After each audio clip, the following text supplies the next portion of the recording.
This is part 2 of how I got from depression and crying myself to sleep to getting my US citizenship and becoming a full-time content creator. We're doing all green makeup today. So I'm 21 and I'm in China. If you want to know why, watch part 1. I arrived for a 6-month internship but stayed for 6 years. I wonder how I got myself into that situation. I'm not gonna lie to you, at that point when I arrived in China, I was just happy to not be in Russia. I was young, I was in a new country, I was completely alone and free. This is the first time in life I am not actually looking for a boyfriend or looking for a relationship for that matter. Guess what happens that same exact night? Within a week of being in China, I meet the love of my life. Well, I didn't know it back then. He was just a nice guy, but yeah, that happened when I least expected it. Like all of the people say it happens. He was the reason why I stayed in China for 6 years. I was Russian, he was American. We were 21, 22. There was no way for us to be together anywhere else because we were not about to get married at 21. So we did long distance for a while. He finished college in America. I stayed in China. I did change my job. I started teaching English to Chinese children, and that's one of the many reasons I became child-free later, but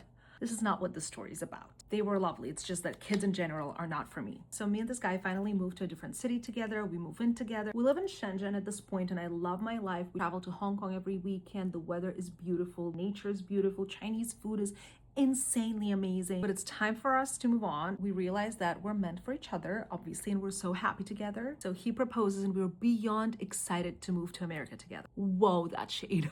It's late 2019. We're very excited to get married and we're in China. So guess where this is going? We hear on the news there's some kind of virus in a city close by. So we decide to change our tickets a couple months earlier and go to America because obviously there's no way the virus is going to be there, right?